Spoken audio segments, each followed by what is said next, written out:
হযরতে ইউসুফ আলা নবিয়িনা ওয়াস সালাতু ওয়াস সালাম যদি তার জীবনী বর্ণনা করি 2 দিনের বেশি লাগবে, তাও শেষ হবে না বাবা। সংক্ষেপ করে বোঝায়, আল্লাহর নবী ইউসুফ আলাইহিস সালাতু ওয়াস সালাম তাকে যখন তার 11টা ভাই কুয়ার মধ্যে ফেলে দিল, একটা বণিক দল তাকে হেফাজত করলো, কিন্তু মূলতই হেফাজতকারীর নাম হলো আল্লাহ। আওয়াজ দিয়ে বলেন, হেফাজতকারী কে?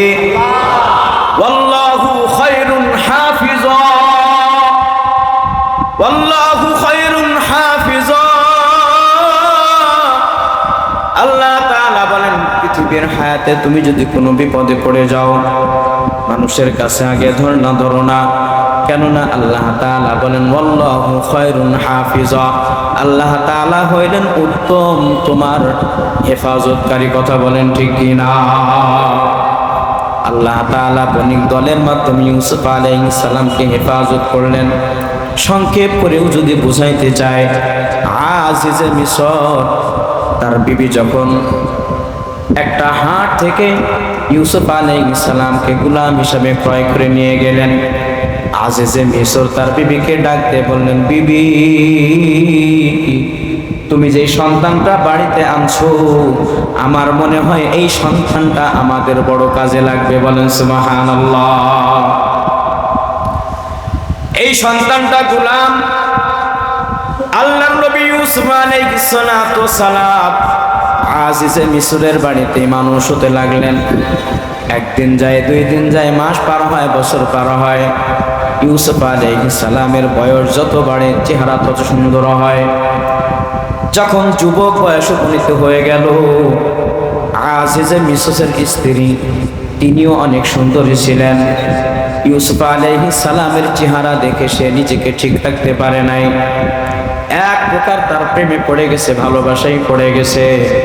আপনারা ইতিহাস জানেন, আমি সংক্ষেপ করে বলি।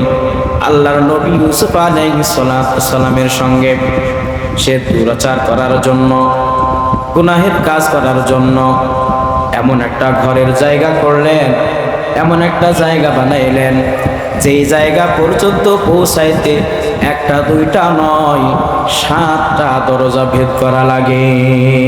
কয়টা? জোরে বলেন।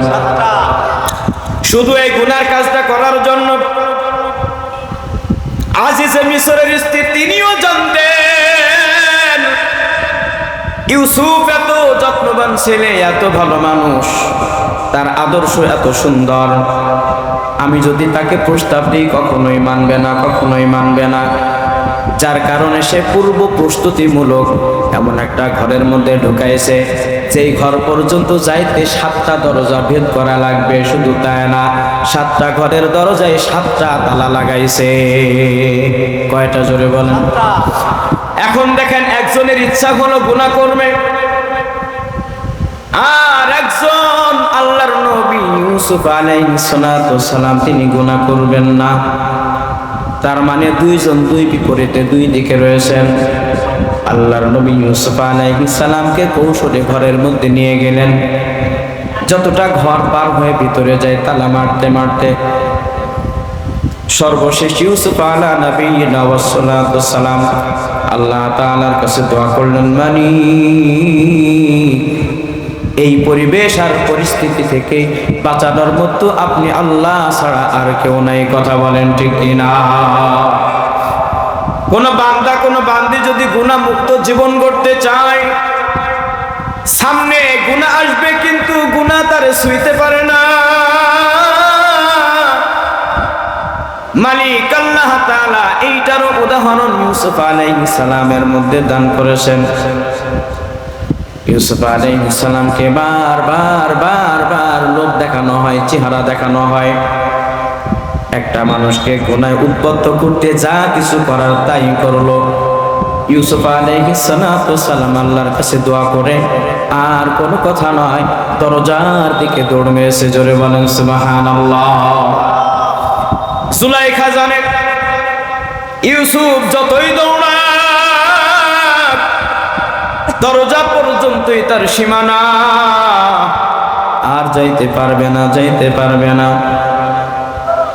কিন্তু যখন দরজা পর্যন্ত পৌঁছাইছেন, আল্লাহ তাআলা ফেরেশতা জিবরিল আমিন আলাইহিস সালামকে পাঠাইলেন, জিবরিল যাও, আমার নবী ইউসুফ দৌড় দিয়েছে গুনাহমুক্ত জীবন গঠনের জন্য, খবরদার খবরদার ওই দরজায় যেন আমার ইউসুফের শরীর টাচ না করে। বলেন সুবহানাল্লাহ। শরীর টাচ করার আগেই আল্লাহ তাআলা দরজাকে উন্মুক্ত করে দিয়েছে। জোরে বলেন সুবহানাল্লাহ। আল্লাহর নবী ইউসুফ আলাইহিস সালাম একটা দৌড়, দরজার তালা খুলেছে সাতটা। কয়টা? জোরে বলেন। একটা দৌড়ে সাতটা দরজা খুলে গেছে।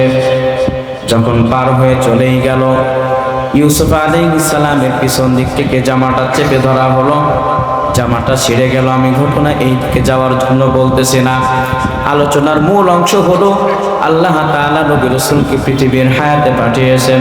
কোন নবী কোনো দিন কোনো গুনাহ করতে পারে না। কথা বলেন ঠিক কিনা? গুনার সম্পূর্ণ সরঞ্জাম যেখানে উপস্থিত, আল্লাহর নবী ইউসুফ আলাইহিস সালাম গুনাহ করে নাই, গুনাহ থেকে দৌড় দিয়েছে। আর মুসা আলাইহিস সালাম তো গুনার কাছে যায় নাই, অথচ ওই মহিলা যখন বদনাম দিয়েছে, ও আল্লাহর নবী মুসা, আপনি আমার সঙ্গে জিনা করেছেন, আল্লাহর নবী মুসা আলাইহিস সালাম এত পরিমাণ রাগান্বিত হয়েছেন, এত পরিমাণ কষ্ট পেয়েছেন, সারাটা জীবন যিনি চরিত্রের উপরে দণ্ডায়মান, তার মর্যাদার উপরে, তার আত্মমর্যাদার উপরে যখন কালিমা লেপন করার চেষ্টা করা হয়েছে, আল্লাহর নবী মুসা আলাইহিস সালাম রাগান্বিত হয়েছেন।